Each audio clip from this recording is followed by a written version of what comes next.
Je suis tombé par hasard sur ce vieux tweet. C'était une réfutation d'un extrait de vidéo de Issam Ibn Ahmad. Et dans mes souvenirs, c'était intéressant. Et donc je me suis dit, on va le lire en vidéo. Comme ça ne sera pas perdu sur Twitter. Sinon, je viens de faire cette vidéo, réponse à Tronchambier sur ses 20 arguments contre Dieu. Mais je ne la mets pas en public parce que je suis pas trop satisfait d'elle. Elle est un peu longue, elle est pas si intéressante, je trouve. Mais bon, comme elle est faite, pour ceux qui sont intéressés, je la mettrai dans la description de la vidéo. Après, à vous de me convaincre si vous voulez que je la mette en public. Donc c'était en 2023, en fait, je regardais une de ses vidéos, c'est un de ses cours, et je m'étais dit, je vais vérifier en direct, et donc en direct, je faisais mes commentaires sur Twitter. Et au final, j'avais trouvé pas mal de ruses. Donc la première partie, elle était ici, c'était le 20 juillet. Première partie, cours secret privé payant de Issam Ibn Ahmad. Un extrait sur la détestabilité de boire debout. Il affirme que les hadiths sur la détestabilité de boire debout sont mensongers. Il y a le hadith de Anas et de Abu Sa'id al-Khudri qui est rapporté par Qatada. Il n'apporte pas vraiment de preuves. Il dit que Qatada n'est pas le prophète. J'ai pas dit la ilaha illallah Qatada ibn Di'ama Rasulullah. J'ai dit la ilaha illallah Muhammad Rasulullah. Rapporte-moi ce que Muhammad m'a dit. Donc en gros, il le rejette gratuitement parce que c'est pas le prophète, c'est Qatada. Bon, ok. On continue parce que c'est pas le seul hadith. Admettons que Qatada ait menti. Il reste un problème pour Issam ibn Ahmad, c'est qu'il y a le hadith d'Abu Huraira. À propos de ce hadith, il dit qu'un maillon de la chaîne, Omar ibn Hamza, est un menteur. Et si on prend le hadith de Abi Huraira, en fait, il se trouve dans l'authentique de Muslim, rapporté par Omar ibn Hamza. Et Omar ibn Hamza, chez tous les savants de l'islam, il était considéré comme menteur, accusé de mentir dans le hadith, etc. Donc c'est là Omar ibn Hamza. Il est bien dans la chaîne et il nous dit, Et Omar ibn Hamza, chez tous les savants de l'islam, chez tous les savants de l'islam, il était considéré comme menteur, accusé de mentir dans le hadith, etc. Chez tous les savants de l'islam, il était considéré comme menteur. Comme souvent, Issam ibn Ahmad déforme les critiques des savants. Dans Tahdib al-Kamal, certains savants ont dit qu'il est faible ou bien qu'il fait des erreurs selon Ibn Hibban. Voilà, là il est faible, il fait des erreurs. On écrit son hadith. Al-Bukhari l'a cité en tant que témoin. Ses hadiths sont munkar. Si jamais il a été accusé d'être un menteur par tous les savants, il faudrait que Issam ibn Ahmad commence par citer quelques sources. Ça devrait être facile à trouver puisque c'est soi-disant tous les savants. Mais il va en citer aucun. Et sur sa fiche, on ne voit pas d'accusation de mensonge. Mais la plus grande tromperie dans cet extrait est ailleurs. Bon, on passe l'argument nul du IIe siècle. La tromperie, c'est que Islam ibn Ahmad a caché à ses pigeons élèves que Omar ibn Hamza n'est pas le seul à rapporter le hadith d'Abu Huraira. Ah, il a pas dit. Parce que là, ok, il a pris le hadith chez Muslim, mais dans d'autres chaînes, il faudrait que je cherche sur Maktaba Shamila, mais je vais perdre trop de temps. Je pense que je vais le montrer. Ouais, je vais le montrer en dessous, c'est bon. En plus, il est au deuxième siècle. Comment toi, au deuxième siècle, tu n'es même pas fiable, tu peux se rapporter un hadith d'après Abu Huraira, sachant que Abu Huraira avait des centaines d'élèves. C'est impossible de siècles plus tard. Oui, mais il n'est pas seul, c'est ça le problème.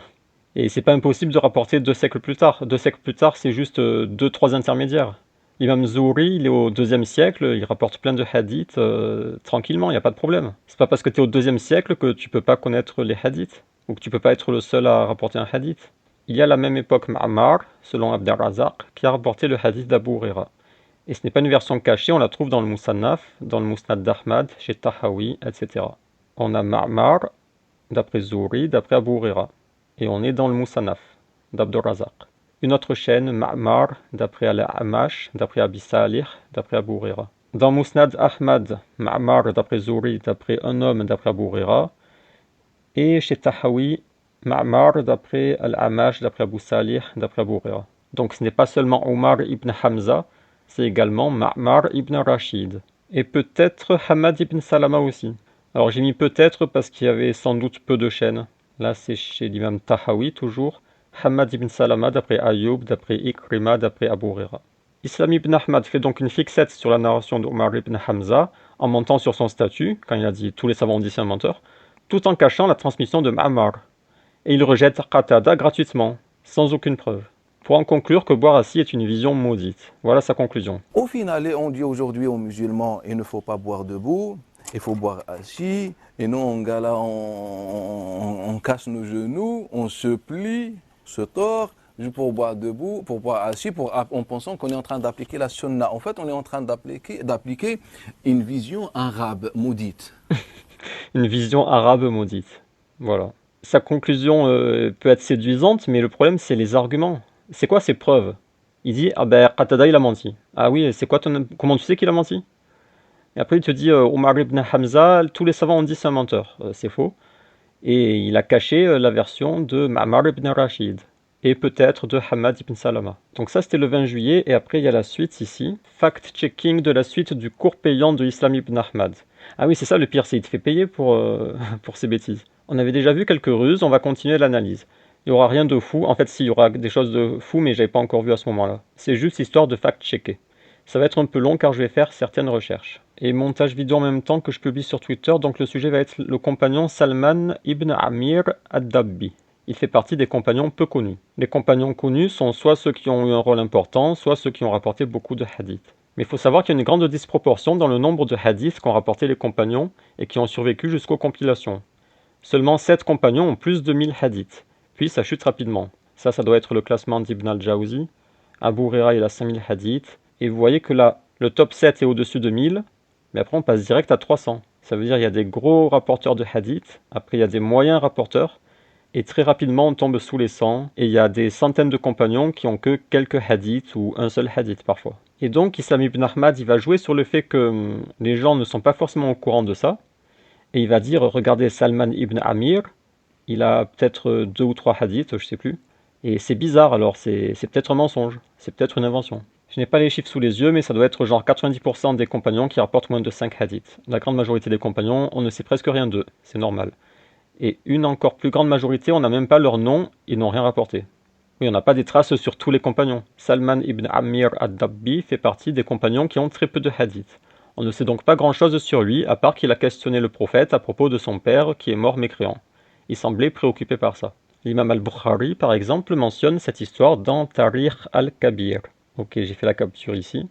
Ah, je suis sérieux quand même. Hein. Salman a dit au prophète que son père maintenait les liens de parenté et traitait bien les invités, mais qu'il est mort avant l'islam. On verra ce hadith plus loin. Donc voilà le contexte, c'est sur ce compagnon, Salman ibn Amir. On a peu d'infos sur lui et il y a cette histoire où il s'est inquiété pour son père mort mécréant. Dans son cours, Islam ibn Ahmad affirme que tous les hadiths sur la aqiqa, le sacrifice à la naissance d'un bébé, sont inventés. La pratique existait, mais les hadiths sont tous inventés, selon Islam ibn Ahmad. Pour défendre sa théorie, il va donc devoir rejeter tous les hadiths sur la aqiqa. Et il va trouver sur son chemin Salman ibn Amir, qui a rapporté un hadith sur la aqiqa. Ok, en fait, j'ai analysé ce qu'a fait Islam ibn Ahmad. Il s'est pas rendu compte que les hadiths étaient faibles et ensuite il a rejeté la aqiqa. Il voulait la rejeter et sur son chemin, il avait un obstacle. C'était Salman ibn Amir. Et j'imagine qu'il va dire qu'il n'a pas existé, que c'est une invention. Bon, on va voir. C'est donc là qu'il va s'en prendre à Salman et c'est le sujet de l'extrait du cours que j'ai choisi de fact-checker. Ok, là j'ai cherché Salman aqiqa sur sunna.com. Le prophète a dit la aqiqa doit être réalisée pour le nouveau-né. Je jette un œil à la chaîne de transmission. Hamad ibn Saïd, Ayoub, Muhammad, Salman. Et ici Jarir, Ayoub, Muhammad, Ibn Sirin et Salman. Islam ibn Ahmad part dans ses délires négationnistes et affirme que Salman n'est en réalité pas un compagnon, c'est un fantôme. Il n'a pas existé. Est-ce que Ibn Salman ibn Amir existe? Ibn Salman? En fait, il n'existe pas. Attendez. Ah non, juste il s'est embrouillé dans le nom. Mais... Est-ce que Ibn Salman ibn Amir existe? En fait, il n'existe pas. En fait, il a ajouté Ibn par erreur, j'ai l'impression. Donc là, il parle bien de Salman. C'est pas Ibn, c'est Salman. Salman ibn Amir existe. En fait, il n'existe pas. Vous allez me dire, mais quand même, Mohammed ibn Sirin, il n'est pas ivre, il va pas... Parce que, oui, Ibn Sirin, dans la chaîne de transmission, sur la capture d'avant, on avait Ibn Sirin d'après Salman. Vous allez me dire, mais quand même, Mohammed ibn Sirin, il n'est pas ivre, il ne va pas rapporter d'après quelqu'un inexistant. Mais en fait, Mohammed ibn Sirin n'a rien du tout rapporté. En fait, c'est faux, c'est dans vos têtes. Regardez. C'est dans nos têtes, ah. Du tout. Je vais prendre, Inch'Allah, je trouve la source, Al-Mu'jam de l'imam al-Tabarani. Vous expliquez comment on a dit que c'est un compagnon. Salman ibn Amir al-Dabbi kana yanzilu fil Basra. Il s'est installé un moment, ou bien il est passé, pas installé, il est passé un moment par la ville de Basra. Ok, je me souviens, en fait il lit dans les livres comme tout à l'heure il y avait le Tarikh de l'imam al-Bukhari ici. Et comme on a peu d'informations sur lui, ben ça dit juste... bon là, Bukhari il cite juste le récit là sur son père mécréant. Mais sinon, dans les autres livres, ils vont dire il est né là, il est mort là, en telle année. On n'a pas d'informations en fait. Mais c'est quelque chose qui est courant. Ça ne veut pas dire que ce sont des fantômes, mais lui, il se sert de l'ignorance des gens pour dire voilà, comme on n'a pas d'informations, alors c'est un fantôme, il n'a pas existé. Un fantôme. Et ce qui est étrange, c'est que les chouyours, malgré ça, arrivent à faire des conférences d'une heure ou d'une heure et demie pour parler de la vie de ses compagnons. Oh, radiallahu anhu, etc. Et les gens pleurent, etc. Oh, les hommes, c'est grâce à eux qu'on est aujourd'hui musulmans, etc. Et bien là, Non, il n'y a pas des conférences d'une heure sur ce genre de compagnons. C'est plutôt sur les compagnons sur lesquels on a plus d'informations, plus de hadiths. imaginez que ici, c'est la ville de Basra. Donc, selon l'imam al-Tabarani, il est passé un moment, nazala un moment par al-Basra. Je ne sais pas comment, je ne sais pas, c'est comme ça. C'est comme ça qu'ils font les fantômes. Et donc, il a traversé al-Basra. Bah oui, mais t'as jamais ouvert de livres de biographie sur les rapporteurs? C'est souvent comme ça, on a juste il est mort en telle année ici, ou il est né là, il est de telle tribu. Là, il se marre avec ses enfants. Là. Il a traversé un moment al-Basra. En fait, pour qu'on comprenne, qui vous a rapporté ce hadith-là, c'est quelqu'un qui a traversé al-Basra. Il a traversé al-Basra, radiyallahu anhu. Est-ce qu'il va être capable, l'imam Tabarani, de rajouter un mot? Ah ben si, il nous a dit, et il est mort dans la ville d'al-Basra. Donc il a traversé Nazala, et donc dans sa traversée, il est mort. Il est mort là. Radiyallahu anhu, arda. Il a bien mis radiyallahu anhu. Et on va rapporter ces hadiths. Je vais vous lire tous les hadiths de Salman ibn Amir al-Dabbi, mais ça va prendre une heure ou deux, mais ce n'est pas grave, on n'a pas le choix, car on est là, car on dit Muhammadun Rasulullah. Donc il dit c'est un fantôme, il n'a pas existé. L'affirmation paraît folle. Un compagnon fantôme qui n'a pas existé. C'est pour ça que j'ai eu envie de vérifier cet extrait. Donc c'est ça la base. Je me suis dit mais qu'est-ce qu'il raconte? On va vérifier et c'est là que j'ai fait les posts Twitter. Issam ibn Ahmad se moque du fait qu'il n'y ait que peu d'informations sur ce compagnon alors qu'il s'agit d'une chose courante et majoritaire comme j'ai expliqué au début. Il prétend que les chouyours font des conférences d'une heure et demie sur la vie de ses compagnons. C'est faux, on ne peut pas parler une heure sur ce genre de compagnons dont on ne sait presque rien. Les conférences d'une heure, c'est sur les grands compagnons, sur qui on a beaucoup d'informations. Il fait donc une espèce d'homme de paille pour se moquer des savants. Donc il ouvre le Mu'jam de l'imam at-Tabarani et décide de lire tous les hadiths de Salman. Il y a en tout 22 chaînes de transmission dans le livre pour 4 hadiths, un même hadith pouvant avoir plusieurs chaînes de transmission. Je ne sais pas s'il existe d'autres hadiths de Salman, je viens de regarder dans le Musnad d'Ahmad, ce sont les mêmes. Il se peut qu'il n'y ait bien que 4 hadiths de Salman. On va rester sur ce chiffre. Plus loin, on verra qu'Islam ibn Ahmad va suspecter Salman d'être un imposteur. En fait, il a existé. Il a existé, mais c'est un imposteur, qui a manipulé une femme pour propager des hadiths. Salman aurait donc inventé des hadiths. On imagine alors des hadiths étranges ou très politisés. Oui, voilà, il te dit, en fait, Salman, c'est un imposteur. Il a manipulé quelqu'un pour propager des hadiths. Ça veut dire qu'il y a une intention, c'est quoi? Il y a un complot. Pourquoi il veut propager des hadiths fake? Il y a un projet derrière. C'est des hadiths politiques ou des hadiths qui l'arrangent. Il a un intérêt à propager ces hadiths, on va voir. Le premier hadith, c'est sur couper le jeûne avec des dates. Le deuxième, c'est sur la aqiqa. Le troisième, c'est l'aumône donnée à ses proches qui compte double. Et le quatrième, c'est Salman qui demande à propos de son père mort. Voilà, je comprends pas. Je comprends pas c'est quoi le complot, pourquoi quelqu'un de malveillant inventerait un hadith sur le fait de couper le jeûne avec des dates. Je vois pas le but de manipuler une femme pour propager ces hadiths. Non seulement les hadiths sont extrêmement banals, mais en plus ils sont corroborés par des hadiths d'autres compagnons. C'est ça la catastrophe avec sa théorie. C'est que les hadiths qu'il aurait inventés, en fait, on les connaît déjà. Alors peut-être pas les 4, je vais voir. Salman n'a fait qu'apporter un témoignage supplémentaire confirmant ce qui était déjà connu via les autres compagnons. Ça, il le dit pas à ses enfants là qui l'écoutent. Il dit pas ça aux enfants. Il dit pas attention les enfants. Je vous ai dit qu'il a manipulé une femme pour inventer des hadiths, mais en fait non, juste il confirme d'autres hadiths, on les connaissait déjà. Il dit pas ça aux enfants. On devine que Salman était un musulman tout à fait normal, probablement pieux, mais comme il a rapporté un hadith sur la aqiqa et qu'Islam ibn Ahmad s'est mis en tête de combattre ces hadiths, il va essayer de lui retirer le statut de compagnon. Voilà, c'est dans ce sens que ça s'est passé. Il s'est pas rendu compte que c'est un imposteur. Il voulait se débarrasser je ne sais pas pourquoi d'ailleurs, des hadiths sur la Aqiqa, et il s'est retrouvé face à Salman, dont il a voulu se débarrasser. Donc Islam ibn Ahmad commence la lecture des 4 hadiths, 22 chaînes, dans le livre de Tabarani. Le premier, c'est sur couper le jeûne avec des dates. Je vous mets le schéma de la transmission du hadith, c'est rapporté par Hafza bin Sirin, d'après Rabab, d'après Salman. Ah, je vous avais carrément fait les dessins. Salman, Rabab, Hafza, et là on a Hisham et Asim. Et là, la quantité de chaînes, on est certain que Hisham a bien dit Hafza d'après Rabab, d'après Salman, et on est certain que Asim a lui aussi dit Hafza d'après Rabab, d'après Salman. Là, il y a une note, Shurba a oublié Rabab. Dans la chaîne de transmission, il dit Asim d'après Hafza, d'après Salman. Alors, je ne sais pas s'il va exploiter cette erreur, parce que souvent, il se sert de ce genre d'erreur pour dire regardez, machin. Hisham ne cite pas toujours Rabab. Ouais, donc parfois, Rabab, il est omis. Première chaîne, Ishaq, Abdarrazaq, Hisham, Hafza, Rabab, Salman. Hafsa, la sœur de Mohammed ibn Sirin, d'après Rabab, une femme qui s'appelle Rabab, d'après Salman. Islam ibn Ahmad se moque au passage de la sunna de couper le jeûne avec des dates, il dit que c'est une secte. Que le prophète sallallahu alayhi wa sallam a dit, lorsque l'un de vous coupe son jeûne, qu'il le fasse avec tamar, les dates. C'est pour ça que couper le jeûne avec les dates, c'est sunnah. Quand tu rentres à la mosquée, tu trouves dates. En fait, c'est une secte. Voilà, alors tu coupes le jeûne avec des dates, ça c'est une secte. Voilà sa façon de penser. C'est une secte. Imaginez à l'époque du prophète, où dans son endroit, il y avait des bananes. On aurait dit quoi? Eh bien, celui qui veut couper le jeûne, qu'il le coupe avec une banane.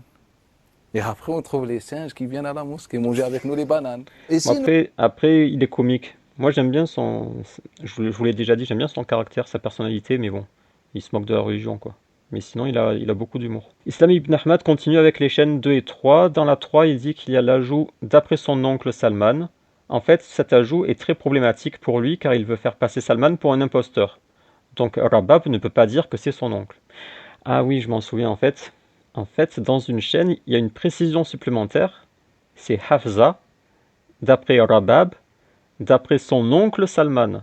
On apprend qu'il y a un lien oncle-neveu ici. Et ça pose un problème à Islam ibn Ahmad. Vous allez comprendre après. Car il veut faire passer Salman pour un imposteur, donc Rabab ne peut pas dire que c'est son oncle. Islam ibn Ahmad affirme donc que l'ajout de l'oncle, qui détruirait sa théorie, vient en fait d'un élève de Asim. Il dit c'est une erreur d'un élève de Asim. Ce serait donc une invention ou une erreur d'un des élèves de Asim, en l'occurrence Sufyan ibn Uyayna. Sur l'image, voici les 3 premières chaînes. Et là, on voit en rouge l'ajout par Sufyan ibn Uyayna de son oncle. Rabab, d'après son oncle Salman ibn Amir. Son oncle, donc, ce n'est pas un inconnu. Islam ibn Ahmad dit que c'est un ajout de l'élève de Asim, donc de Sufyan ibn Uyayna ici. Ok, on continue. A priori, je pensais que c'était vrai, que c'était un ajout. Mais en vérifiant, je viens de voir que non. D'autres élèves de Asim précisent que c'est son oncle.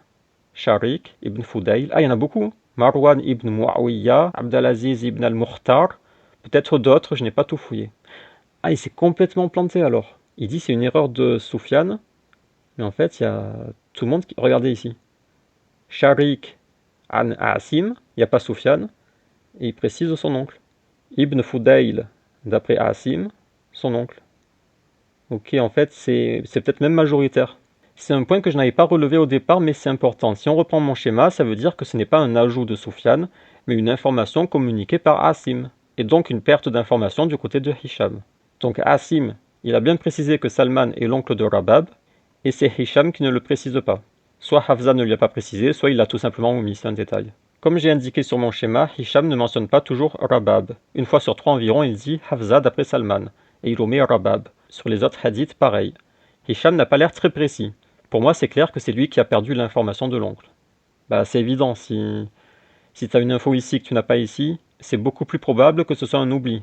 Et sachant en plus, comme je le dis ici, que Hisham n'est pas très précis, car il oublie une fois sur 3 de mentionner Rabab carrément. Pour moi, c'est clair que Hisham a perdu l'info et non pas Hafza qui ne lui a pas précisé. Au final, peu importe d'où provient la perte d'info, ce n'est qu'un détail. Mais heureusement que Asim al-Ahwal a conservé l'info, car ça nous aide tout de suite, ça prouve que Salman n'est pas un inconnu pour Rabab, mais son oncle. Ça va être important pour la suite. Attendez, je prends un document. Donc on a Salman, c'est l'oncle de Rabab. C'est une femme, il me semble. Il continue la lecture des chaînes. Il arrive à Shurba, qui a en effet oublié Rabab dans la chaîne. Ce genre d'erreur est fréquent, c'est pour ça qu'il faut faire des comparaisons et recoupements pour gommer au maximum les différents types d'erreurs. Quatrième hadith. Asim, toujours le même. Asim qui rapporte Ibn Sulayman al-Ahwal, d'après Hafsa bin Sirin, d'après Rabab, d'après Salman, il faut manger les dates. Toujours, encore le hadith, cinquième hadith, Asim d'après Hafsa, d'après Rabab, d'après Salman, le même hadith. Encore le sixième hadith, je pense, ou septième, je ne sais pas. Asim d'après Hafsa, d'après Salman. Salman. Et là, Asim, toujours le même transmetteur. Mais cette fois-ci, à cette époque-là, Shu'ba rapporte d'après lui et il enlève Ar-Rabab. Il enlève Ar-Rabab. Oui, ça, je l'avais remarqué au début, mais c'est pas une information importante. Je crois qu'il va même pas s'en servir. Il continue avec les chaînes 7 et 8. On jongle entre Asim et Hisham, les deux personnes qui ont rapporté le hadith de Hafza. Rien à signaler. On va pas écouter l'extrait, c'est juste il lit les chaînes. Ok, on passe au hadith numéro 2 sur la aqiqa. La configuration change. Hafza le rapporte, alors on est toujours avec Hafza. Donc là, le fait qu'on ait deux hadiths différents et à chaque fois on ait Hafza, ça montre peut-être que Salman n'avait pas beaucoup de... Il rapportait pas le hadith à beaucoup de monde. Ça veut dire qu'il y avait une route préférentielle. Hafza le rapporte toujours de Rabab, d'après elle, toujours Asim et Hisham. Mais il y a aussi Ayyub as-Sakhtiyani. Et là, je vois qu'il y a Muhammad ibn Sirin, donc le frère de Hafza bin Sirin. Oui, mais du coup, comment il va expliquer qu'il y ait Muhammad ibn Sirin? Ah oui, je crois qu'il va dire il a appris de Hafza. Ok. Alors là, Issam ibn Ahmad se mélange un peu, il n'a pas l'air d'avoir compris qu'on est passé au hadith numéro 2, puis il s'embrouille quand il parle de Muhammad ibn Sirin. Ok, là il est confus, il comprend plus rien, mais surtout il accuse Ayyub d'avoir enlevé Rabab dans la chaîne. Ayyub, le même transmetteur, il va le rapporter d'après Hafsa, il va enlever Ar-Rabab d'après Salman. Ok, donc là on a cette chaîne, et il dit c'est Ayyub qui a enlevé ici Rabab. Pourquoi l'oubli de Rabab ne viendrait pas d'Ishaq, qui est ici? Ah là il y a un poste supprimé, en fait je pensais avoir prouvé que c'était pas Ayyub, mais j'avais fait une erreur, c'est pour ça que j'avais supprimé je crois. Je continue demain, on passera au hadith 2, puis 3, puis 4, puis sa conclusion complètement délirante. Ok, on reprend, j'ai modifié mon schéma du hadith numéro 2. Ah, c'est ici que j'ai modifié, en bleu. Sous Abdarrazaq, je n'ai trouvé que 2 chaînes, j'en avais mis 4 avant. Je maintiens que l'oubli de Rabab vient probablement d'Ishaq, d'ailleurs des savants l'ont critiqué. Il y en a plusieurs qui disent qu'ils rapportent des hadiths munkar. Un résumé d'hier. Bon là c'était parce qu'il y avait un jour de décalage, mais on n'en a pas besoin. On continue donc avec le hadith 2, on en est aux chaînes 8 et 9. Ici, il s'embrouille complètement le pauvre, il parle encore de Shu'ba alors que c'était le hadith numéro 1. Vous pouvez passer cet extrait, il n'y a rien d'intéressant. Il est impossible que ses élèves puissent suivre quoi que ce soit. Même pour moi, après des heures de recherche, c'est compliqué de comprendre de quoi il parle et de reconstituer les morceaux dans toute cette confusion qu'il crée. Parce qu'il se mélange dans certaines chaînes et tout. Pour rappel, on est sur ce schéma actuellement. Donc on est avec Hafza et Ibn Sirin, le hadith sur la aqiqa. Il continue avec les chaînes 10, 11, 12, 13, rien à signaler, il se contente de lire. Ibn Sirin d'après Salman. Qatada d'après Muhammad ibn Sirin d'après Salman. Ok, rien de spécial. Chaîne 14, il décide de ne pas lire et de tourner la page. Ah, bizarre. Que veut-il cacher? Là, regardez, là il lit toutes les chaînes. Etc. d'après Muhammad ibn Sirin d'après Salman. Maintenant, on revient à Muhammad ibn Sirin d'après Salman. Ayyub, Yunus, etc. d'après Muhammad ibn Sirin d'après Salman et toujours le même hadith. Yahya ibn Atir d'après Muhammad ibn Sirin d'après Salman. Qatada d'après Muhammad ibn Sirin d'après Salman. Toujours le même hadith. Voilà, là il lit tout, et d'un coup il tourne la page. Attardons-nous sur cette page qu'il veut si vite tourner. Ah, il bug, ça, il bug. C'est quoi? Pourquoi tu veux pas le lire? C'est quoi? Ça, c'est un hadith qu'on n'évoque même pas, car il n'existe pas. Tous les transmetteurs, en fait, personne n'a aucune idée sur ces transmetteurs. Je tourne la page, mais toujours sur le même hadith maintenant, car il n'existe pas. Tous les transmetteurs, en fait... Ils n'existent pas, ok. Personne n'a aucune idée sur ces transmetteurs. On n'a aucune idée sur aucun transmetteur de la chaîne. Il s'amuse à assommer ses élèves avec du name dropping et soudainement, il ne prononce plus aucun nom. Bizarre. Voyons voir. Il s'agit toujours du hadith 2 de Salman, mais cette fois, ce n'est plus rapporté par sa nièce Rabab, mais par sa petite fille Soumaïta. Regardez ici. Soumaïta a dit « J'ai entendu mon grand-père, Salman ibn Amir, dire, le prophète a dit... » C'est pour ça qu'il ne voulait pas lire le hadith. Est-ce que j'ai fait un schéma en dessous? Voilà, regardez. En fait, on se rend compte que Salman, il n'a pas rapporté le hadith seulement à Rabab, qui est sa nièce donc, mais également à sa petite fille Soumaïta. Donc on comprend que c'est un hadith qu'il a fait circuler au sein de sa famille.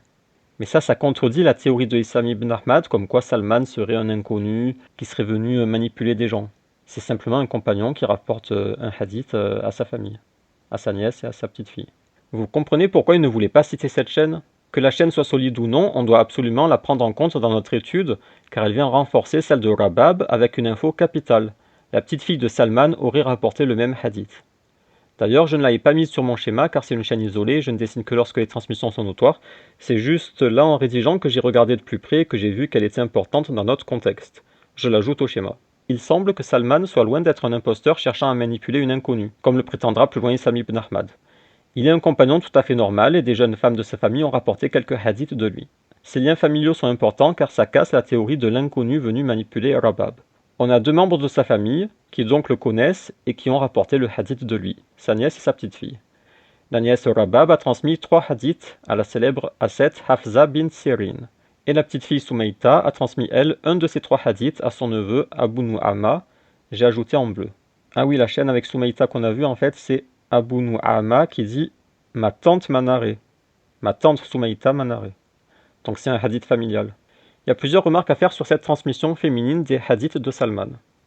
Premièrement, les transmissions de femmes, après la génération des compagnons, sont très rares, pour des raisons surtout pragmatiques, voir ce résumé ici. Okay. Ici, on a de la chance d'avoir 2 femmes qui rapportent un hadith d'un compagnon. Il faut en profiter, parce que c'est rare. Comme l'a fait remarquer Asma Saïd dans son livre que j'ai résumé ici, les transmissions de femmes sont a priori très fiables, car un forgeur de hadith n'inventerait certainement pas une chaîne avec une femme. Si tu inventes un hadith, tu cherches une chaîne solide, tu ne vas pas dire d'après Soumaïta. On peut rappeler aussi qu'aucune femme n'a été accusée de mensonge dans le hadith. En général, pour éviter la mixité, les femmes rapportent d'après d'autres femmes, ou bien des hommes de leur famille. On le remarque ici avec Rabab qui rapporte d'après son oncle. Et elle rapporte justement à une femme, Hafza. De même, Soumaïta rapporte d'après son grand-père, et elle rapporte à son neveu. Il n'y a aucune anomalie dans ces transmissions, et a priori aucune raison de douter des témoignages de ces femmes. Ouais, ce qui est intéressant en fait, c'est que on a Rabab, elle a transmis à Hafza, donc c'est resté entre femmes, et Rabab, qui est une femme, elle a pris de son oncle. Donc c'est cohérent avec la problématique de la mixité. Et pour Soumaïta, c'est pareil, elle a pris de son grand-père, donc c'est dans la famille, et après, elle l'a transmis à son neveu. Donc c'est une banale transmission familiale qui fait intervenir des femmes. Il reste cependant à regarder le reste de la chaîne de transmission qu'Issam ibn Ahmad n'a pas voulu lire. Est-ce vraiment tous des inconnus? Commençons donc par Soumaïta. Elle n'est pas connue, ce qui est habituel pour les femmes transmetteuses. Elles ne sont que très rarement connues car elles restent en général dans le cocon familial ou entre femmes, comme c'est le cas ici. Rien d'inhabituel. Issam ibn Ahmad dit que cette chaîne n'existe pas, et que tous les transmetteurs, personne n'a aucune idée sur ces transmetteurs. Un hadith qu'on n'évoque même pas, car il n'existe pas. Tous les transmetteurs, en fait, personne n'a aucune idée sur ces transmetteurs. Pour Soumaïta, c'est vrai qu'on n'a pas d'informations sur elle, mais ce n'est pas problématique. Regardons les suivants. D'après Soumaïta, c'est son neveu Abu Nu'ama. En réalité, il est connu. Sa fiche hadith.islam-db.com. Voilà, on a des informations sur lui. Il a même une fiche Wikipédia. Le neveu de Soumaïta, il a une fiche Wikipédia. Et Islam ibn Ahmad, il te dit non, on n'a pas d'informations, c'est des inconnus. Ah, c'est un inconnu ça? Il est thiqa selon la majorité. Un seul savant l'a affaibli, Muhammad ibn Sa'ad. Et même si on prend l'avis isolé d'Ibn Sa'ad, comme quoi il est faible dans le hadith, ce qui nous importe ici, c'est l'isnad. C'est pas l'authenticité, c'est est-ce que c'est vrai qu'il existe un isnad avec dans la chaîne Soumaïta. Et on peut aisément supposer que même en ayant une mauvaise mémoire, il ne s'est pas trompé dans sa source, sa tante. C'est ça qui nous intéresse, c'est pas le contenu du hadith, c'est la chaîne. Est-ce que sa tante a vraiment rapporté le hadith? Puis vient Abd al-Wahid ibn Wasil. Il est également connu et il est thiqa. Son chapitre dans le Kamal fi Asma ar-Rijal. Voilà, là on voit qu'il est connu et il est thiqa. Thiqa, thiqa. Puis vient Abu Hammam al-Khariki. Il est connu aussi.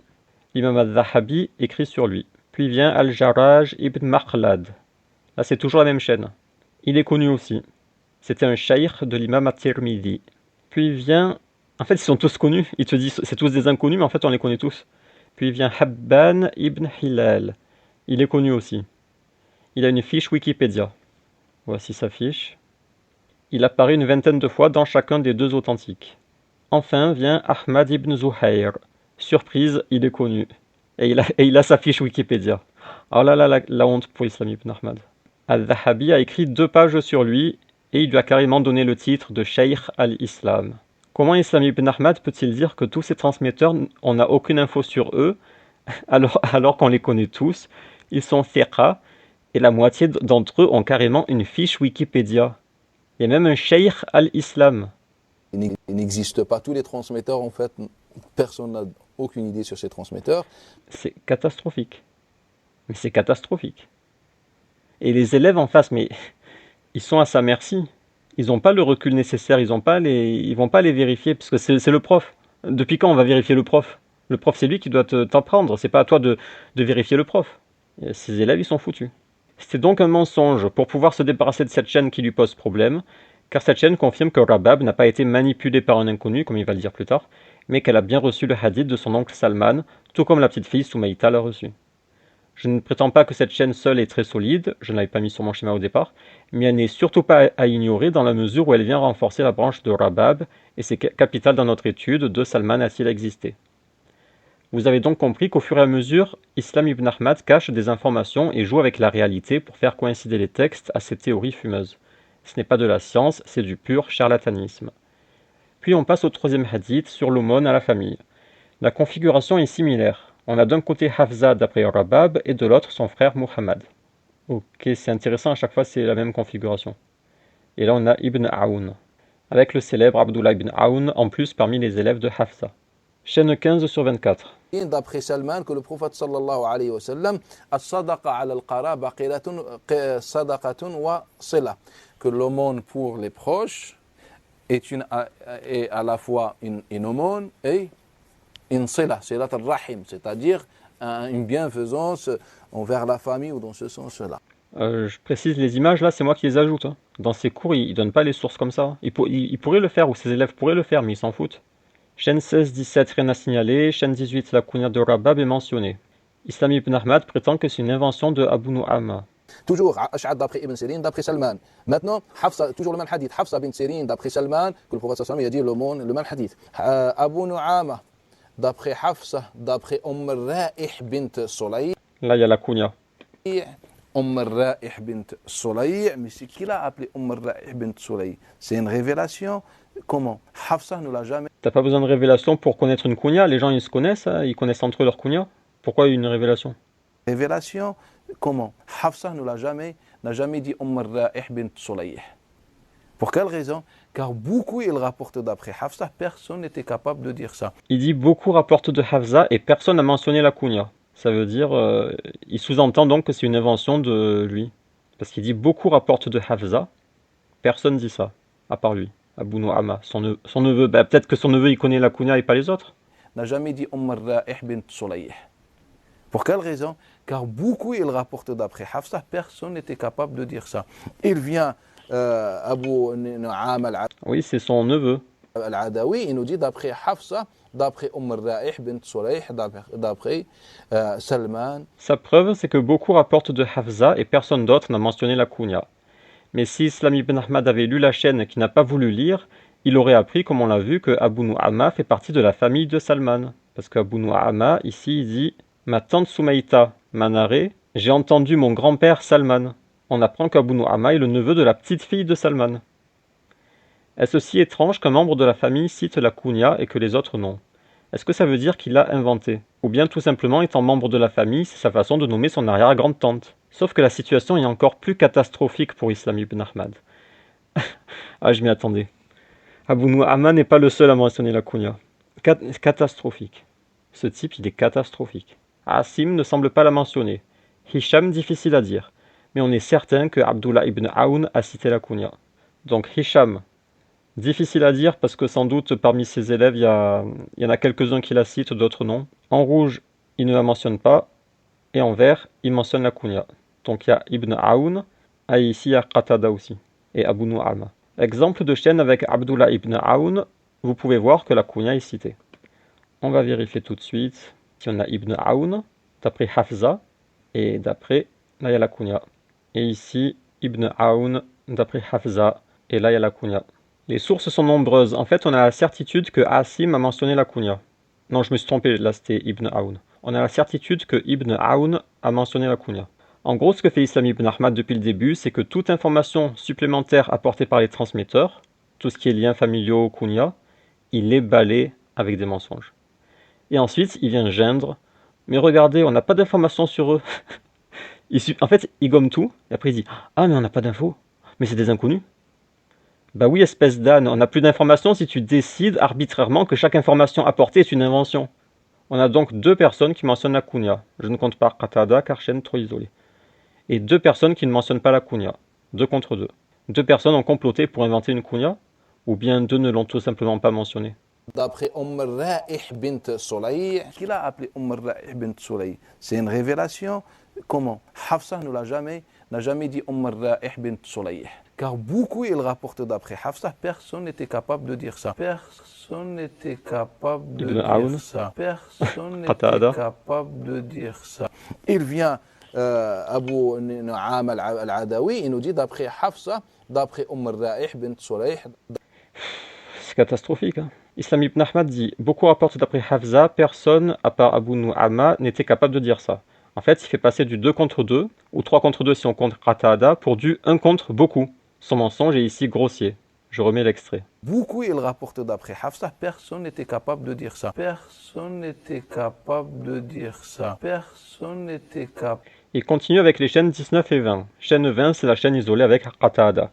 Il dit que Qatada a fait Tadlis. Or, pour prouver le Tadlis, il semble se baser sur son 1 contre beaucoup et un complot d'invention de kunya. Qatada, il vient rapporter d'après Hafsa bint Sirin, d'après Ra'ih. Là, vous voyez encore avec moi que Qatada, il a fait At-Tadlis, car on sait que Qatada n'a pas pris ce hadith de Hafsa.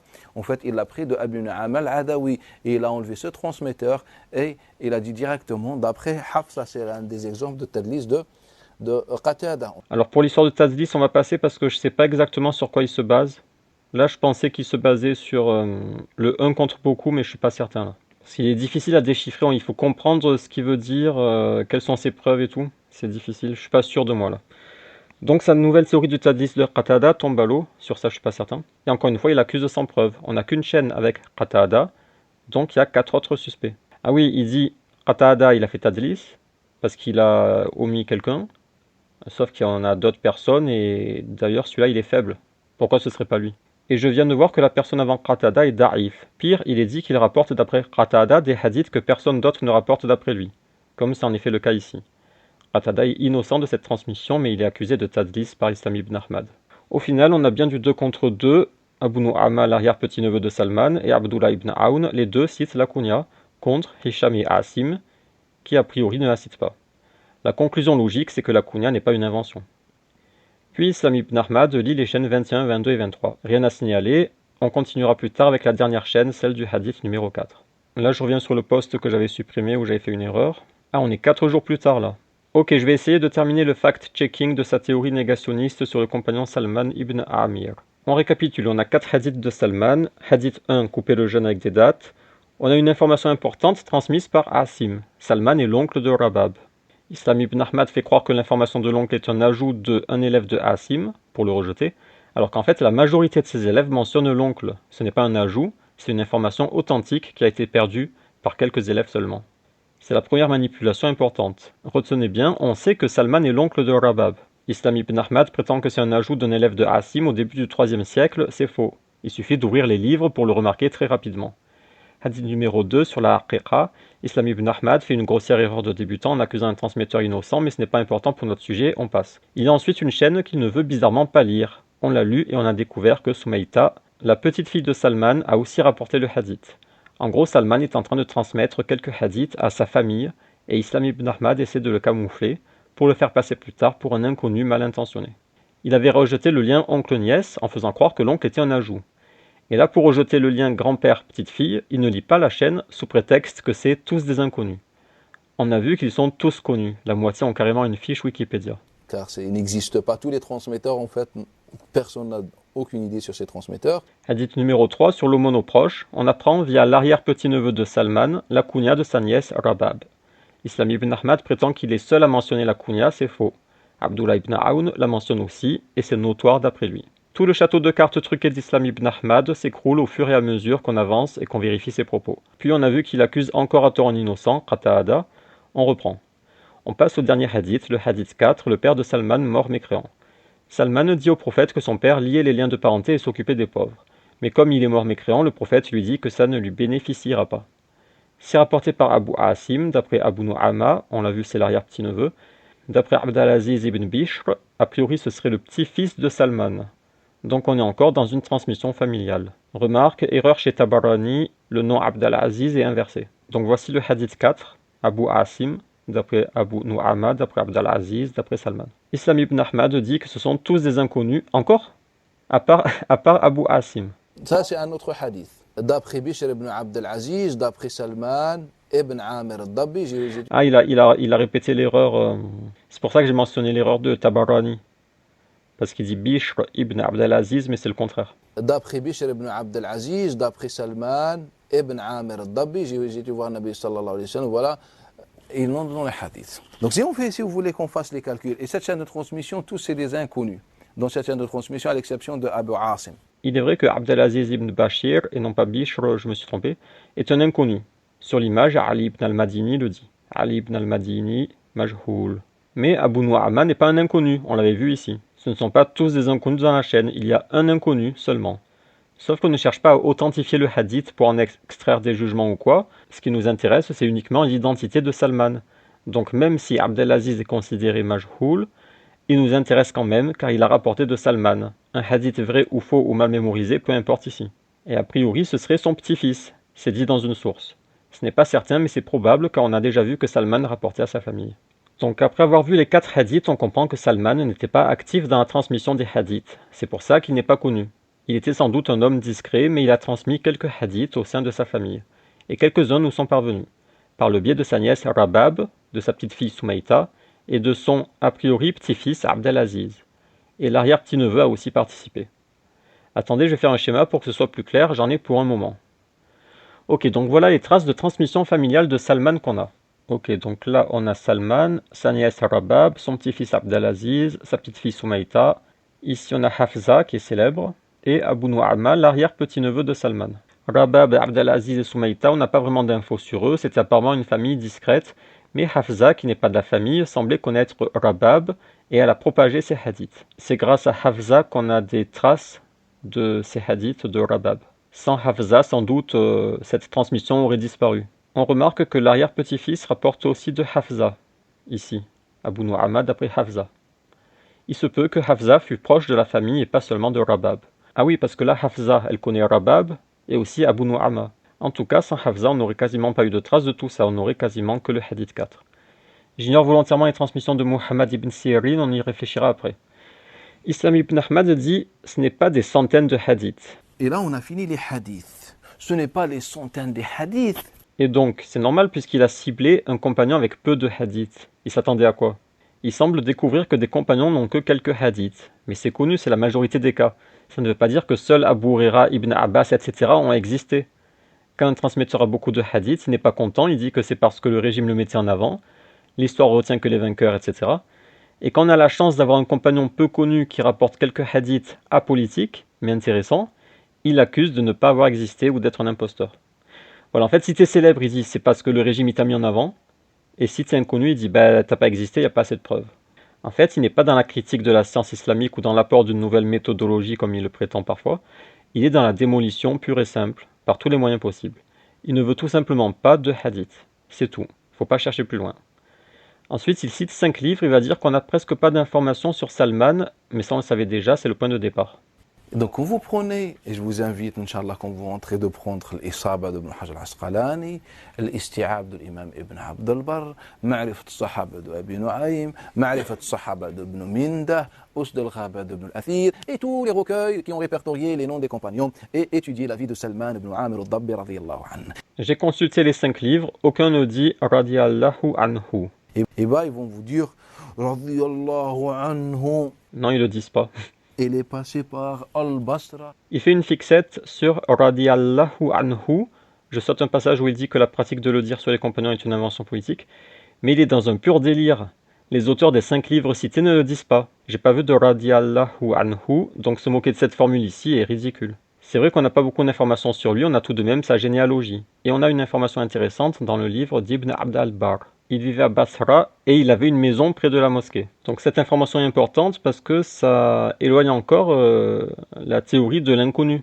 On ne sait pas qui c'est, alors que là non, on sait carrément où est sa maison. Et bah ils vont vous dire radiyallahu anhu. il est passé par Al-Basra et il est mort d'Al-Basra. On rapporte d'après lui Muhammad ibn Sirin, Hafsa et sa nièce Ar-Rabab. Ils ont tous dit la même phrase. Donc sur cet extrait, pas de problème. Pour la nièce, il continue de sous-entendre que c'est faux car c'est un ajout d'un transmetteur. On a déjà vu que ce n'est pas un ajout et que c'est bien sa nièce. Et sa nièce, car l'un des transmetteurs, il a dit, elle a rapporté d'après son oncle. Il reste à parler de Muhammad ibn Sirin, le seul point pertinent de l'intervention. Il nous reste à écouter la conclusion d'Islam ibn Ahmad. Mais c'est trop long, je reprends encore plus tard. 2 jours plus tard. Ok, je reprends, je vais essayer de terminer. Donc là, il explique que Hafsa ne rapporte pas de Salman directement, mais de Rabab en intermédiaire. Je cherche un schéma. Donc il nous dit que Hafsa, il y a Rabab entre Hafsa et Salman.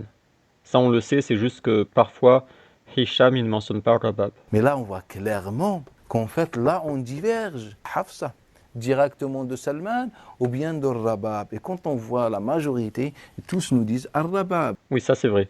On est d'accord là-dessus, c'est Shu'ba qui a oublié Rabab et Hisham qui parfois ne le mentionne pas. Ce point est ok, ainsi que le suivant. S'il se contentait de dire Hafsa ne semble pas rapporter de Salman directement, alors sa critique aurait été intéressante. Il pourrait ainsi apporter sa contribution. Sauf qu'il est malheureusement dans une entreprise de destruction. Second point, il dit que Muhammad ibn Sirin n'a pas rapporté de Salman directement, mais de sa sœur Hafsa et qu'il a fait Tadlis. C'est une théorie, mais on n'est pas dans les théories du complot et délire habituels. Ici, c'est une théorie tout à fait plausible et acceptable.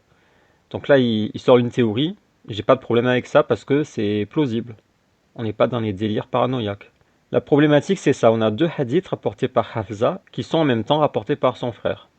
Donc là, on a le hadith sur la aqiqa, et ici celui sur l'aumône. Et à chaque fois, c'est Hafsa d'après Rabab d'après Salman et Ibn Sirin d'après Salman. Pourquoi ces hadiths ne sont rapportés que par eux? En fait, c'est étrange que, comme par hasard, les 2 enfants de Sirin, ils rapportent les mêmes hadiths de Salman.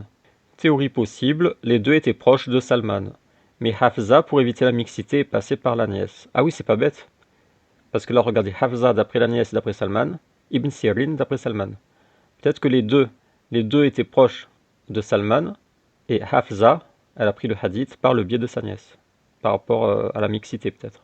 Ou bien Hafsa connaissait Rabab qui lui a rapporté les hadiths, puis elle en a parlé à son frère Ibn Sirin qui est allé voir Salman pour narrer de lui directement. Donc Ibn Sirin, il a appris de Hafsa, et après il est allé voir Salman, et c'est pour ça qu'il rapporte directement d'après Salman.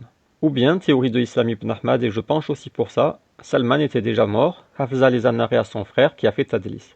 Donc là, je donne raison à Islam ibn Ahmad sur le Tadlis. Mais c'est une théorie. La théorie d'Islam étant ici acceptable, et je le rejoins en partie, j'ignore donc la branche de Muhammad ibn Sirin et je le mets sous Hafsa. Ok, donc là j'ai mis à jour le schéma avec la nouvelle théorie. J'ai mis Ibn Sirin ici sous Hafsa. On se retrouve donc avec ce schéma, on a donc, comme on a vu, une transmission familiale qui a fuité par le biais de Hafsa. Tous les transmetteurs en noir, c'est la même famille, et c'est Hafsa ici qui a permis la fuite, enfin la propagation. Et voilà un résumé du trafic d'Islam ibn Ahmad. Ah oui, là je fais ce qui s'est réellement passé. On voit clairement la transmission familiale avec Hafsa qui fréquente la famille. Donc voilà le résumé du trafic d'Islam ibn Ahmad. Il n'a conservé qu'une seule chaîne en détruisant le lien familial pour ensuite faire passer Rabab pour un inconnu malveillant. Ici, en rouge, il dit la nièce est un ajout d'un transmetteur. Bon, on a vu que c'était faux. Mais il se sert de ça pour supprimer le lien parental. Ici, pour Soumaïta, qui est la petite fille de Salman, il dit personne n'a aucune idée sur ces transmetteurs. On a vu qu'ils étaient tous connus. Ici, pour le petit-fils, il dit c'est tous des inconnus. Et donc, au final, il réduit tout ça à ça. Il dit c'est uniquement Hafsa d'après Rabab, d'après Salman. Il n'y a plus aucun lien familial. Il y a juste Rabab d'après Salman. L'existence de Salman, ou ces hadiths, ils tiennent sur Rabab d'après Salman, et c'est là il dit Salman c'est un inconnu qui a manipulé Rabab. Attendez, j'espère qu'il y a l'extrait en dessous. Donc voilà sa conclusion. Un homme inconnu a rapporté des hadiths à Rabab. Et qui vous a dit que Salman est un compagnon? Quelles sont vos informations sur lui? Hafsa bin Sirin est une femme qui met à Jilbab. Il faut qu'on l'imagine. Elle met à Jilbab et quand elle marche, elle baisse le regard. Et comment elle a vu cet homme-là? Elle l'a pas vu. Elle a vu une femme comme elle, une femme dans un quartier, dans le Basra, une tribu, je ne sais pas de quelle origine, Qahtan ou Adnan ou je ne sais pas. Et bien, ils étaient assis en train, je sais pas, dans un hammam ou tout ce que vous voulez, en train de boire un verre de thé. Et bien, elle nous a dit, elle s'appelle Al-Rabab, et qui rapporte d'après un fameux Salman ibn Amir Dabbi. Et bien, Salman ibn Amir Dabbi m'a dit 3 hadiths, ce n'est pas difficile à mémoriser, à retenir théoriquement. Et donc, Al-Rabab, il a dit, bah, écoute, ma soeur. On a dit, sœur, écoute ma soeur, voilà Salman ce qu'il m'a rapporté. Et bien Hafsa est partie rapporter, ma soeur Rabab m'a rapporté, ou bien ma copine Rabab m'a rapporté, ou Rabab, une femme que j'ai rencontrée dans le nulle part, m'a raconté. Et il vient Mohammed ibn Sirin, il le rapporte d'après Salman Al-Dabbi, il a enlevé juste la source, pas la source, en fait il a enlevé Hafsa bin d'après Al-Rabab. Lui, c'est un homme, il a rapporté d'après sa sœur, d'après une femme, d'après Salman. Donc il dit en fait, Hafsa elle était assise au hammam avec Rabab, qui lui a dit, voilà, il y a Salman, il m'a dit ça. Et c'est où qui dit que c'est un inconnu? Ah, c'est ici.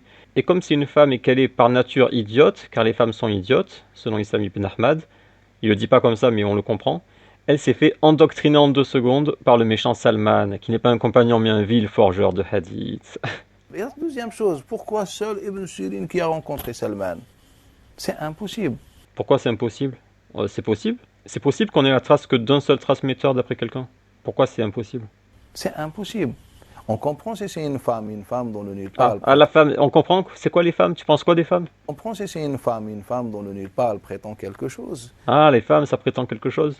C'est quelqu'un l'a manipulé. Ah, quelqu'un l'a manipulé. Il lui a dit, bah, écoute, moi je suis un grand compagnon, etc. Et il l'a endoctriné en 2 secondes. Et la pauvre, elle a rapporté ça à Hafsa. Et moi aujourd'hui, radiyallahu anhu, etc. Il n'y a pas radiyallahu anhu. Arrêtez, subhanallah. Voilà. Bon, c'est ridicule. Hein. Il te dit en fait, elle a été endoctrinée en 2 secondes par Salman, qui n'est pas un compagnon.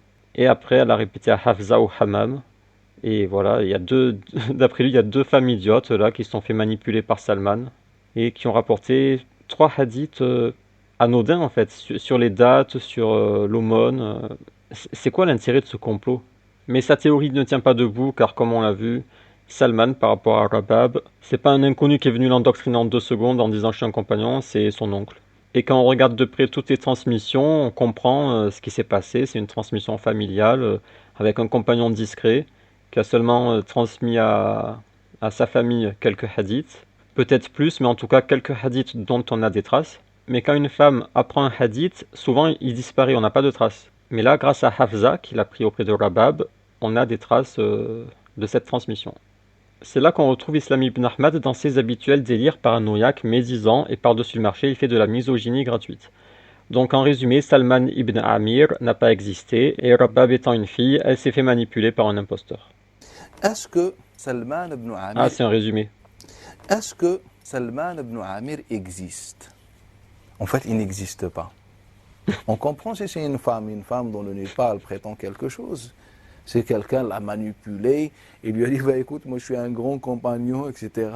Et il l'a endoctriné en 2 secondes. Pourquoi la théorie d'Islam ibn Ahmad est complètement lunaire et ne tient pas la route une seconde? Numéro 1, les hadiths de Salman sont véridiques, car on les connaît... Ah oui, j'avais oublié ça. On les connaît déjà via d'autres compagnons. Le hadith 3 est rapporté par Zainab bint Abdullah. Ici, Zainab, c'est le hadith sur l'aumône. C'est le même sens. Le hadith 2 est rapporté par Al-Hassan al-Basri d'après le compagnon Samura ibn Jundub. Ici, sur la Aqiqa. Le hadith 4, Aïcha rapporte un hadith similaire. Alors, c'est pas le même hadith, mais c'est le même sens. Sur celui qui maintient les liens de parenté, nourrit le pauvre, mais il meurt mécréant. Le hadith 1, on a un hadith d'Anas ibn Malik ici, sur le fait de rompre le jeûne avec les dates. Cependant, ça semble être une transmission tardive, une erreur d'attribution est peut-être possible, donc peut-être qu'il n'y aurait que Salman, je n'ai pas trouvé d'autre source. Donc au pire, on a juste le hadith 1 qu'on ne peut pas confirmer. Donc dans le pire des cas, si on rejette le hadith de Anas ici, dans le pire des cas, Salman aurait pu inventer ce hadith. Quand l'un de vous coupe le jeûne, qu'il le fasse avec des dates. S'il ne peut pas en trouver, qu'il coupe le jeûne avec de l'eau, car ça purifie. C'est le seul hadith potentiellement inventé par Salman, et dans le pire des cas. Mais pourquoi aurait-il inventé ce hadith? Et pourquoi à côté rapporterait-il des hadiths véridiques? Comment serait-il au courant de ces hadiths d'ailleurs? Il semble clair qu'il a rencontré le prophète, comme on le voit dans le hadith 4, et c'est comme ça qu'il connaît ces hadiths. Je répète, le hadith des dates, il est aussi rapporté par Anas, mais j'ai pris le pire des scénarios pour faire plaisir à Islam ibn Ahmad. Comme a dit Al-Barawi, Il rapporte du prophète des hadiths salih. Je crois qu'il parle de Salman. Ah là, j'étais pas sûr. Donc même s'ils sont inventés, ils sont bons les hadiths en fait. Ces hadiths sont salih et on a d'autres sources qui les confirment. Pourquoi un imposteur aurait-il inventé des hadiths véridiques dans leur sens et comment serait-il tombé pile poil sur des vrais hadiths? Si le mec il invente, il tombe pile poil sur des hadiths, c'est bizarre.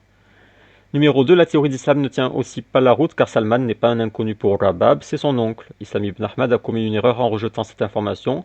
Ce n'est pas rapporté que par un élève de Asim, mais par la majorité. Numéro 3, on a d'autres traces de personnes qui ont rapporté de Salman, son petit-fils et sa petite-fille. Islam ibn Ahmad a rejeté ses chaînes en disant que les transmetteurs sont tous inconnus. On a vu que c'est faux. Et même si c'est pas solide, ça reste tout de même des traces. On a vu que ces arguments étaient tous erronés. Il n'est pas neutre, il avait déjà un plan initial, et ensuite il a essayé de faire coller la réalité avec. Mais ça ne marche pas. Il peut mentir seulement à ses pigeons, mais ça s'arrête là. En conclusion, sa théorie est juste délirante. Elle impliquerait un immense complot complètement absurde où de nombreux transmetteurs auraient comploté pour donner l'apparence, des siècles plus tard, que Salman est un compagnon, tout ça pour faire croire au hadith des dates. La place des gens qui croient à sa théorie est dans un asile psychiatrique pour être soignés médicalement du cerveau. Ah oui, là il y a un problème au niveau du cerveau. Le truc c'est qu'il présente ces théories comme des découvertes magistrales réservées à une élite de gens à l'esprit critique et qui ont payé 150 € par module. Le pire c'est que je n'ai pas sélectionné cet extrait de cours car réfutable, je l'ai pris un peu au hasard. Parce que j'étais curieux sur l'histoire du fantôme, quand il disait Salman c'était un fantôme. Et j'ai commencé le trade avant de savoir qu'il y aurait autant de manipulations, alors imaginez l'ensemble de ces cours. Notez aussi que pour 10 minutes de cours, une semaine entière est nécessaire pour debunk, loi de Brandolini. L'escroquerie est bien ficelée. The end. On comprend si c'est une femme, quelqu'un l'a manipulée et l'a endoctrinée en 2 secondes. On comprend si c'est une femme. Ah, tu comprends si c'est une femme. Dans la suite de cours, il va essayer de rejeter le hadith d'Ibn Jurayj sur la haqiqa. Mais je n'ai pas le temps de fact-checker. Si je vérifie tout, ma vie entière ne suffira pas. Ah oui, c'est clair.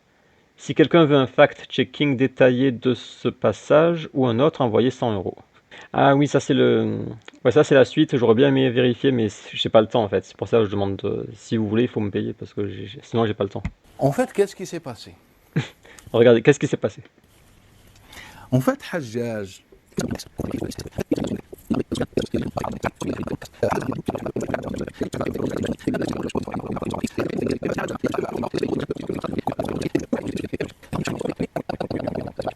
Après moi j'aimerais bien vérifier, mais bon, ce serait trop long. Donc rendez-vous peut-être pour d'autres vidéos comme d'habitude, quand j'aurai le temps. Après, idéalement, il me faudrait un mécène saoudien pour me financer parce que j'ai du potentiel, mais qui est inexploité parce que j'ai pas le temps à cause de l'argent. En tout cas, Islam ibn Ahmad, il me semble qu'il n'a toujours pas refait surface. Ouais, ça fait 2 ans qu'il a disparu. Quand il attaquait le Coran, il disait le Coran n'a pas été préservé. 10 avril 2023, c'est ça, 2 ans. C'est curieux, hein. Soit il prépare un truc, peut-être un livre. Ah ouais, depuis 2 ans, on n'a pas de nouvelles sur Facebook aussi. Ou alors il a apostasié et il veut plus faire de vidéos. Ce qui serait pas étonnant puisque il a commencé à s'apprendre aux hadiths, aux savants, aux écoles, à la fin au Coran. Quand tu t'apprends au Coran, bah tu dis non, le Coran n'est pas préservé, bah sors de l'islam, pourquoi tu restes? Si même le Coran n'est pas préservé, la Sunna est une invention, les savants sont tous égarés, même le Coran tu l'as plus en fait, pourquoi tu restes? Il n'est pas impossible qu'il ait apostasié et qu'il se soit dit j'arrête de faire les vidéos. Attendez, ce serait marrant qu'il revienne en mode islamophobe, il dit ça y est, j'ai apostasié, maintenant je vais dénoncer l'islam. Comme William, là, l'ancien élève de Blob, William Blob, l'ancien élève d'Islam ibn Ahmad, qui est devenu zémourien. C'est drôle cette histoire. William Louis. Pourquoi j'ai quitté l'islam?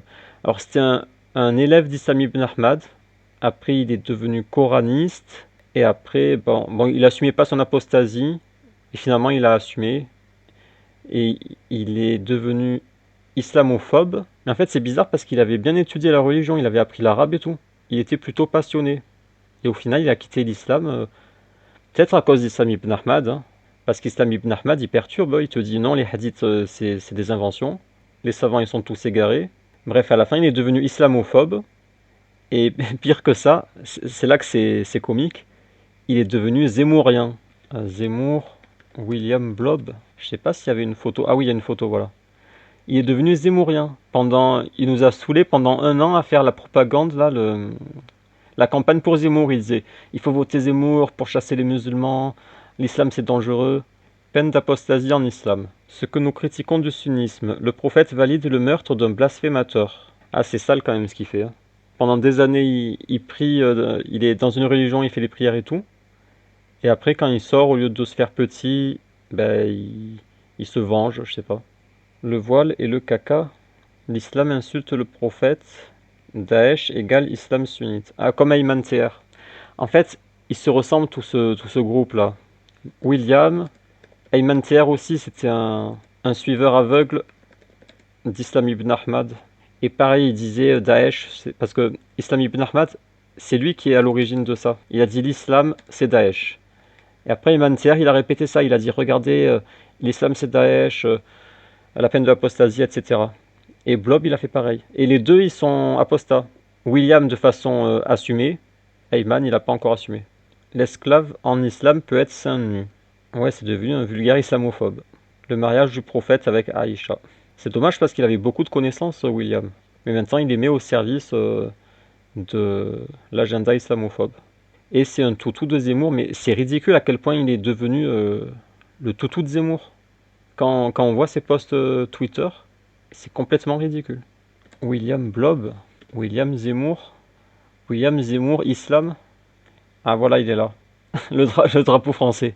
La croix chrétienne. Notre héritage. Ah mais il a complètement basculé. C'est fou. Hein. Patriote de droite, opposé au wokisme, à l'islamo-gauchisme. Il veut faire carrière sur CNews. Et à l'idéologie de l'islam sunnite. Mais pourquoi que sunnite? Pourquoi pas chiite? C'est pareil. Pourquoi que sunnite? Attaché à notre héritage chrétien. Vive la France. Je demande pardon à la France, aux Français et aux amoureux de la France pour avoir, durant plusieurs années où je fus musulman, œuvré à islamiser ce beau pays. C'est bizarre. Hein. J'œuvre aujourd'hui et depuis des années pour réparer cela. Mais à culpa. Ce type, il croit qu'il a islamisé la France. Mais il est taré. Hein. T'as rien islamisé, mon gars. Peut-être que t'as aidé à convertir quelques types dans ton quartier, mais ça s'arrête là. Hein. T'es pas connu, t'as pas... Français de souche. Voilà, c'est devenu un raciste. Marion Maréchal Le Pen. Mais il est ridicule. Mais c'est vraiment bizarre. Hein. Il s'est métamorphosé. Il est passé de musulman à zémourien, le péniste. En France, personne ne meurt parce que musulman. En revanche, on meurt au nom d'Allah depuis des décennies parce que mécréant. La, la kafirophobie doit cesser. Ah, il y a même lui là. Oh là là. Vivi Aposta, Macron invite Al-Joulani en France. En France, la kafirophobie atteint des proportions historiques. Salut Culture. Ah, il fait la délation, regardez. Est-ce normal que je trouve ce livre en vente chez vous? Il est vraiment dégueulasse. Hein. Après la FNAC, autour de Cultura. Eric Ciotti, en fait, il prend toute... on dirait que c'est une blague, en fait. On dirait qu'il troll. Là, il interpelle un maire pour lui dire attention à l'islam, il faut faire quelque chose. Mais il est amoureux de Sarah ou quoi? Ouais, il est amoureux, ça y est. Éric Zemmour, soutien aux forces de l'ordre. Ah là, c'est sur celui qui est mort dans la mosquée. Abou Bakar, mort parce que musulman. C'est inacceptable en France de mourir parce que musulman, tout comme il est inacceptable de mourir au nom de l'islam parce que mécréant. L'islam tue depuis 40 ans. Je n'ai qu'un pays, la France. Je n'ai qu'un peuple, français. Je n'ai qu'une nationalité, française. Ben, il est drogué du drapeau, c'est qu'est-ce qu'il lui a pris? C'est bizarre, hein. Je n'ai qu'une culture française, je n'ai qu'une histoire française, je n'ai pas de PIB. Excusez-moi d'être attaché à cette identité et de la défendre. Vive la... C'est un sketch, c'est pas possible. J'ai pris une carte de Colin Simon représentant la France à une certaine époque car elle est magnifique, je trouve. Énième menace reçue parce que je critique l'idéologie islamique. Tu as retourné ta veste, c'est une chose, William. Tu as le cœur perverti, pas de souci, mais ce que tu fais est très dangereux. Ta malhonnêteté est de diviser les gens. Beaucoup de personnes cherchent après toi, tu ne seras pas toujours à l'abri, sache-le. Ça tourne sur Snap, en privé, je t'enverrai les captures si tu veux. Mais là, ces musulmans, ils te calculent pas, ils s'en fichent de ta vie. Bonjour William, j'ai une question. Vous êtes un ex-musulman. J'ai écouté un audio où vous avez passé 10 ans dans un... Mais c'est bizarre quand même, 10 ans dans un institut. Il connaissait très bien l'islam, il a appris l'arabe et tout. Et au bout, il se métamorphose subitement en bof zémourien patriote. Si vous avez quitté cette religion, ce que vous estimez, c'est une fausse religion, pourquoi vous continuez à parler de cette religion?